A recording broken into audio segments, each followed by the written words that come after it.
All right, before I get into this video, I want to make it crystal clear to YouTube that I'm not making any assertions in this video. I'm only asking questions and making observations. And I want to start with this right here from CBS New York. This is a segment that they did back in September 27th, 2017. And under the description of this video, it says mysterious metal towers are popping up at local tunnels, and soon they'll start appearing at bridges too.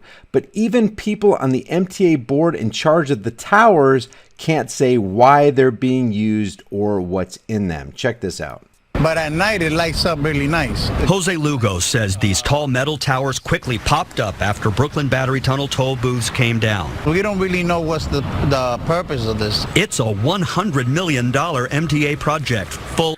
It's a $100 million MTA project. These metal towers are popping up all over the place. As of the September 27th, 2017, there were in 18 locations. Nobody knows what they're for. And yet the people at MTA aren't even answering the questions from mainstream media. Of secrecy, with 18 of these for the tunnels. Look at these things, 18 of them. Look at those things pointed down at the people. You know, if this project was for the good of the people, they'd let everybody know what it was about. And bridges. So what are they exactly? Are you saying you can't comment to me? You know, that's the MTA's man in charge of bridges and tunnels, Cedric Fulton, dodging our questions. Not even later can we talk to you about it, or can I make an appointment? Cedric Fulton said, hell no, I said no comment. I don't care that we spent $100 million of the taxpayers' money. We're not going to let you know what they're for. Like I said, you know, if it was for good and noble purposes, maybe for cost savings, they would let you know what it was all about. But because they're being silent, it kind of makes you think maybe something a little nefarious is going on.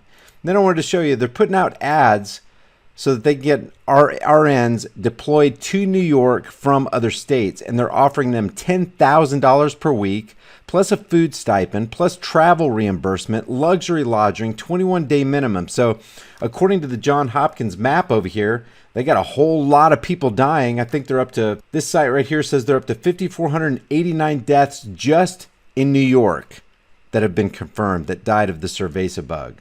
So they have a big problem. And you would think that with this big of a problem and with bodies stacking up all over the place to the tune of 5,400 of them in New York, things would be different at the Ronald O. Perelman Center for Emergency Services, which is what we're going to go over in this video right here. But I wanted to show you what you're about to see filmed in this video is from 570 First Avenue, New York, 10016. This is at the Ronald O. Perelman Center for Emergency Services.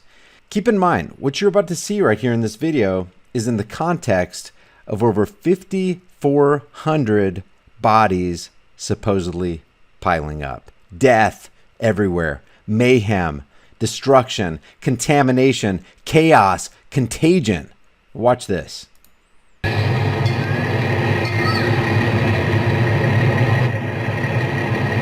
This is out in front of the Ronald O. Perelman Emergency Services Center. These are nurses out on the streets of New York wearing contaminated clothing, not practicing social distancing. Guys, social distancing is so important for government functionaries and law enforcers that they're arresting people who are just walking on the beach within 3 feet of each other, let alone shoulder to shoulder like this. So we got out in broad daylight a celebration of a group of people with contaminated clothing, these nurses that came out of this emergency services center, not practicing the social distancing measures from the World Health Organization, from the CDC, from the White House, from state functionaries, just out in the open being celebrated.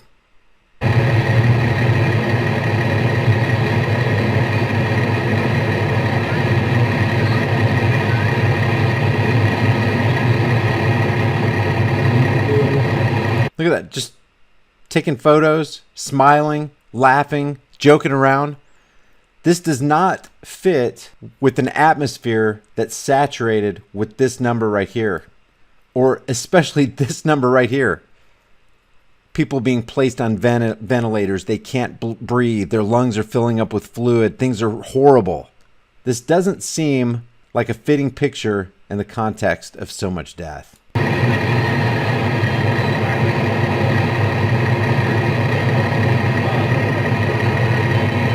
Overworked, short-staffed.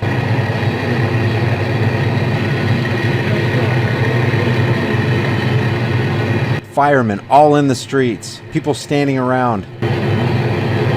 Guys, I just want to impress upon you. 138,863 confirmed cases in New York. That's a lot of people. These are a lot of deaths. They're saying they're stacking them in freezer trucks. It's so bad. How is this fitting at all? The people are standing around like they don't have anything better to do.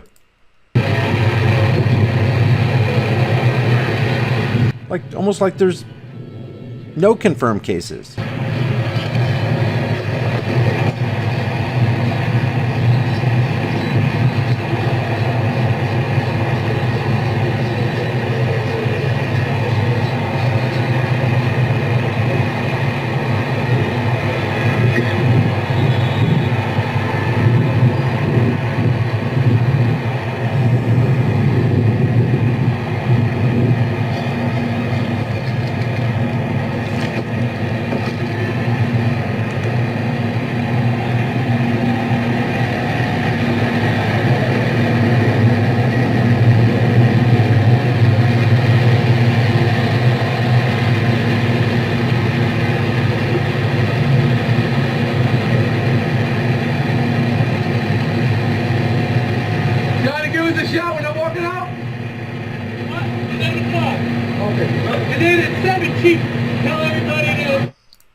Does anything look out of place to you in this?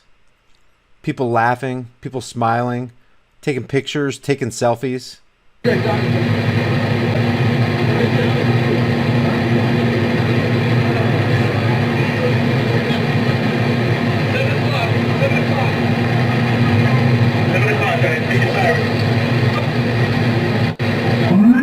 go.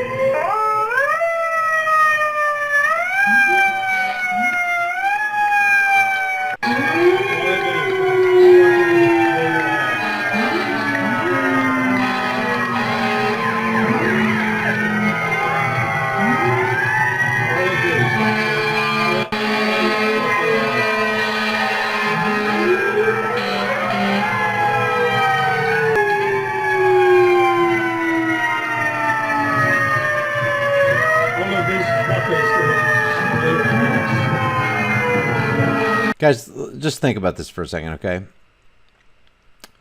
A lot of people aren't wearing their masks. Some people are. They're not practicing social distancing. They've walked out of the hospital for this photo op, for this celebratory moment with contaminated clothing on in the streets of New York in the context of major infection, supposedly, major death, supposedly, and they're living in direct contradiction of everything that we're supposed to be locked in our homes for, that we're losing our freedoms for, that we're closing our businesses and losing our livelihoods for, and they're flaunting, seemingly, YouTube, in the street with contaminated clothing, no less. What do you guys think about this?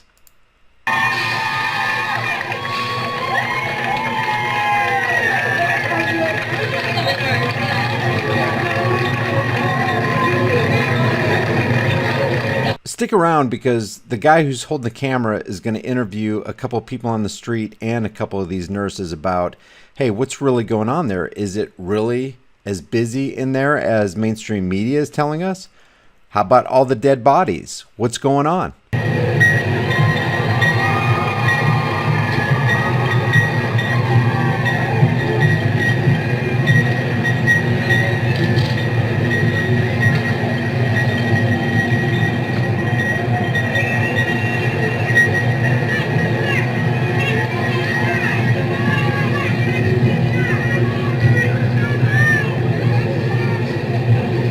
Excuse me, how busy do you think they're inside?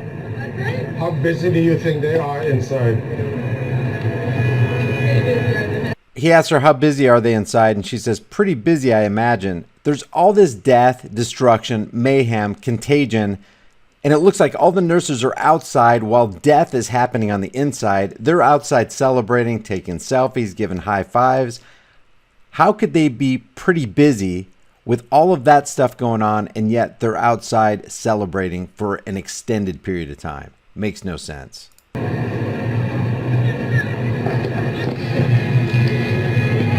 Excuse me, is it really overcrowded inside there? But not, this is not, it's not as bad as they say it is, right? It is bad. It's bad. Yeah, it's so bad inside that we had to come on outside and celebrate. There's so many people inside suffering and dying, but we're out here celebrating. Overflowing? Dead people piling up in trucks? I can't speak on. All right, thank you.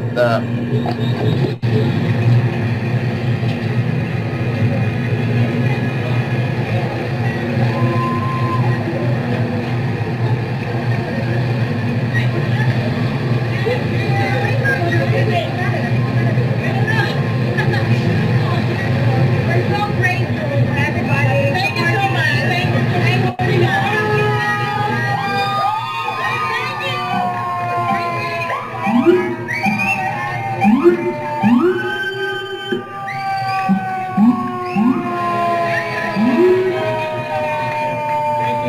Are you guys getting overworked? Are there a lot of dead bodies getting taken out? No. That was interesting. So she's laughing about, yeah, we're overworked. Yeah, we're really busy. And when he asked, are there a lot of dead bodies in there? Her whole countenance changed, almost like, oh, yeah, we probably shouldn't be smiling like this. Pretty interesting psychologically. Are you guys getting overworked? No. And dead bodies being taken out every day? No. Well, you must see it. It's almost like they're disconnected from what's being reported on mainstream media. They almost act like they're not aware of what's going on. The entire world is looking at New York basically as the hot spot of, look, it's recorded everywhere, as the hot spot of confirmed cases of the cerveza bug and supposedly confirmed deaths. I mean, they're talking about bodies being stacked up. Morgues can't handle the influx of bodies. And yet you have celebrations going on the street of New York in contaminated clothing, not practicing social distancing measures. It's a very bizarre thing. So I wanted to bring this to you guys. What do you guys think? I'm not making any assertions or assumptions on anything here. It looks very strange to me in the context of what's being reported on mainstream media. Something is not adding up. Am I saying what that something is? No. That's why I'm depending on you guys. You leave your thoughts about this for the world and the Google Thought Police in the comment section below. If you get something out of this content, subscribe to the channel, hit the bell notification icon, give them a thumbs up, share them with everybody you know, and let's keep our eyes open, guys.